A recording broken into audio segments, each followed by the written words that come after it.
Hey Nick, Dave here. Hope all's well with you and your family, as well as anybody else who's watching this video. Want to make a quick video reply to your posting in regards to school choice. I think it's an important issue. It's a certainly a hot topic of discussion, and there's a lot to this that I don't think people are taking into account when it comes to this discussion. So I'm going to throw in my 2 cents here real quick. First of all, I'll say I'm not a parent, at least not that I know of. Could always get that knock on the door one day, hey, Dad, just hasn't happened up to this point. That being said, it doesn't mean that I don't have a stake in this issue.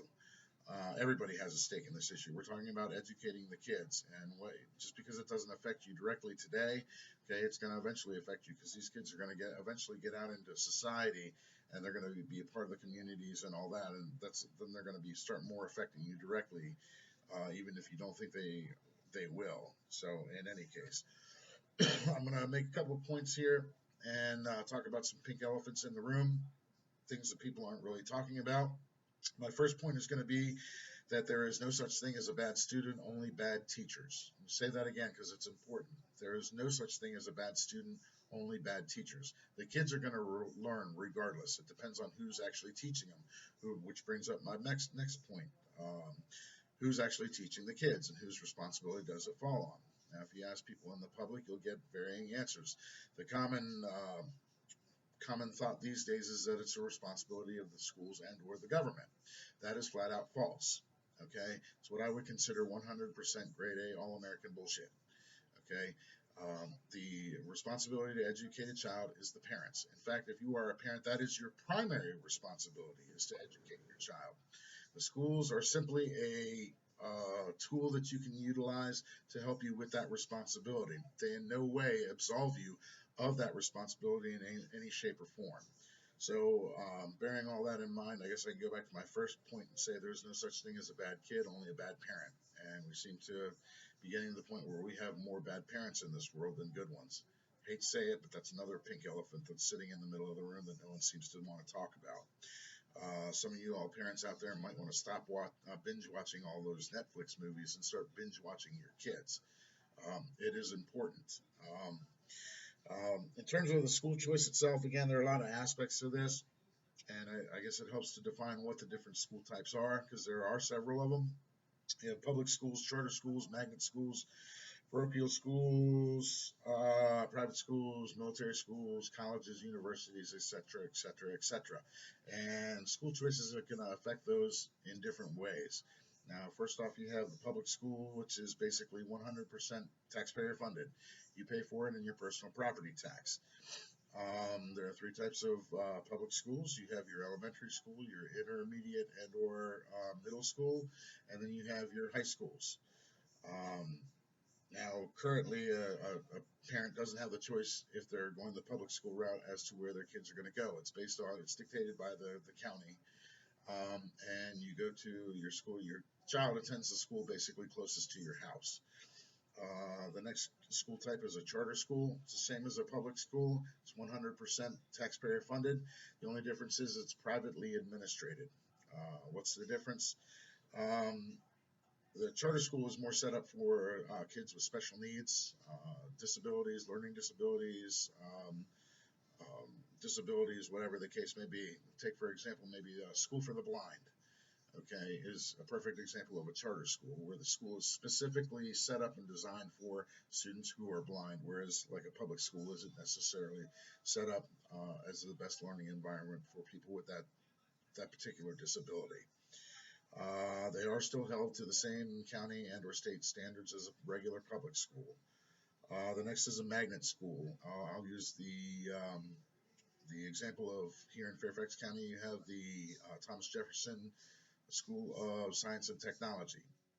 Magnet school basically takes the cream of the crop of the students who want to learn a specific type of curriculum. In Thomas Jefferson, it's the case of uh, uh, technology, science and technology.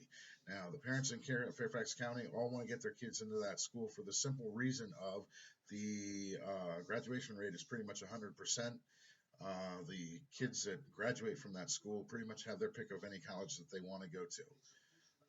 It's pretty much a guaranteed acceptance into college. So there's high competition into getting into that school. Now, the school district itself right now is having issues in terms of quotas and um, ethnicity ratios and things of that nature, but I'm not going to get into that now. It's not part of this discussion. Maybe we can handle that at a different point or a different time. Your next is your parochial school. These are religious schools, such as like a Catholic school, Christian school, whatever the case may be, and it's based on a more religious type of education. Now, I believe those are partially taxpayer funded, but they're mainly funded, I would imagine, through the churches or the church organizations for which that particular school is teaching the religion on. Now you also have your private school. Those aren't funded by the taxpayers at all. Those are solely funded by the parents whose students, whose kids attend those schools. And then of course you have the military schools that are mainly set up for, well, kind of for children with discipline issues, type of thing. I mean, parents send their kids to those schools for other reasons, but that's one of the main reasons parents send them there. And they're not state funded either. They're funded through the parents who send their kids to those types of schools as well. So those are all the different types of schools. Now, how school choice is going to affect all those different types of schools, you know, my understanding is it's mainly going to affect the public schools. I could be wrong on that, and Nick, maybe you can help out and comment on that, and or maybe do a podcast that better explains that. My understanding here is if your kids are going to a public school, you'll have the choice of, instead of sending your kid to the school closest to your house, you have the option of maybe sending them to a school that's closer to where you currently work. I could be wrong with that. Again, I don't necessarily want to say something that may not be correct. So, I get Nick, you might be a better avenue in terms of defining that out. Now, in terms of like school choice, things of that nature, I kind of see some problems that can arise and issues that can arise. I'm one that thinks that a solution to a problem that creates future problems and issues is not a solution to the original problem to begin with. And one of the problems I see is simple logistics. How are you going to get all these kids to school on a daily basis? Second of all, what happens if all the parents decide to send their kids all to the same school? You're going to have some schools that have no attendance or very low attendance, and then you're going to have where the teacher ratio might be 1 to 5. Okay, that might be a good thing in certain instances. But then you'll have other schools where the teacher parent ratio might be 1 to, currently it's 1 to 20. Next year it'll be 1 to 30. Next year it's 1 to 40 for a classroom that really only holds 20 kids. I see the kids not benefiting in that way, and I see the overall level of kids in those types of learning environments lowering and lowering and lowering. We've continually lowered the standards over the years, and that seems to be the state level solution to the educational problems, and that the kids not being able to test out well. Well, we'll just lower the standards. That way more kids will pass and things of that nature. And before you know it, you have things like the Baltimore City schools where the kids are graduating, if they graduate, and they can barely read, write, and do math. I don't think that's a solution in the best interest of the children, let alone society as a whole.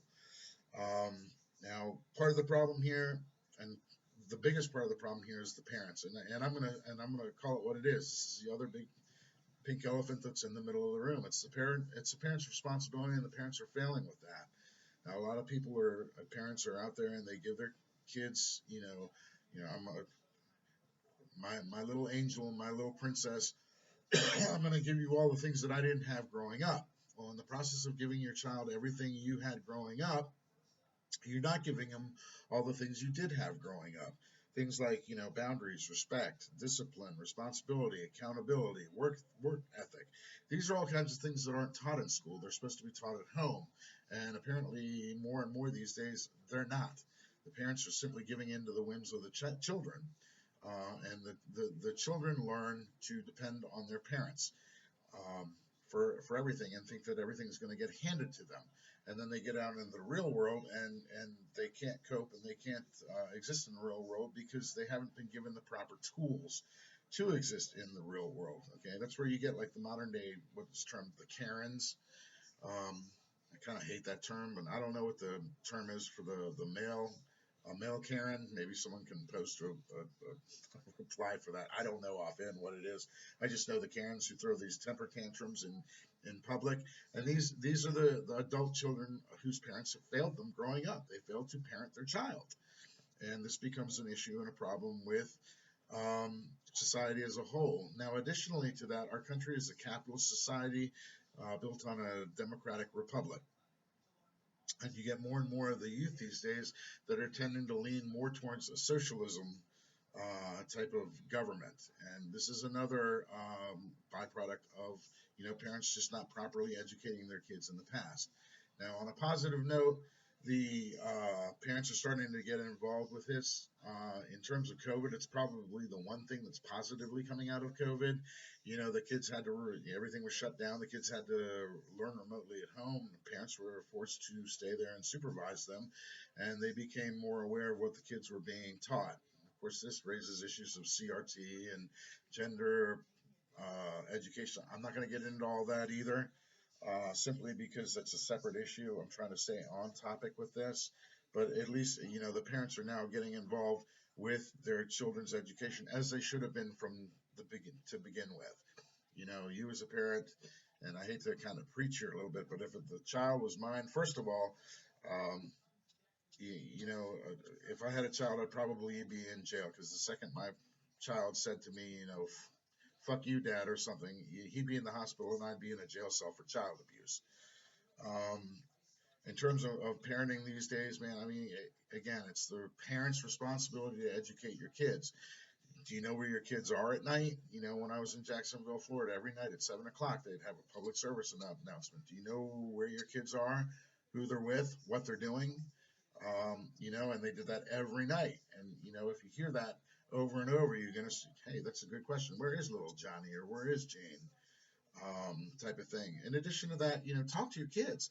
We don't have conversations with each other anymore. Everybody's glued to their little smartphones and their social sites, and watching binge watching Netflix or whatever the case may be. We don't actually sit down and have actual conversations anymore. That's another part of the problem. So when you get home from work, ask your kid, what'd you learn in school today? What homework did you get? Did you finish your homework? Let me see it, type of thing. Now, of course, this kind of scares some parents, in that, they have forgotten half the stuff they learned in high school anyway, because they don't use it. I'll be the first to admit that too. If I had a kid that had, was in geometry and was learning, all the theorems that we used to have to memorize and all that kind of stuff, and I couldn't cite a theorem to save my life today. You know what I'm saying? I'd have to go back and relearn all that stuff, simply because I haven't learned that. And I think the parents are afraid of letting their kids know, or the kids get the notion. It's like, damn, man, my mom's crazy stupid. Anyway, don't let that fear be involved with you, with having a relationship with your kids. It's important, and it affects all of us. So anyway, that's my 2 cents with regards to all this. I hope somebody got something out of this. In any case, again, Nick, as I said, if you can elaborate a little bit more on what school choice actually will mean with regards to school choice for all the different varying types of schools, I think actually that will be helpful. Again, I'm not well versed in that, and I really don't want to get too far into that issue. I don't want to say something that may not be correct and mislead people. So anyway, with that, thanks for watching my video. Hope that helped everybody. Other than that, see you next time. Peace, love, soul, rock and roll.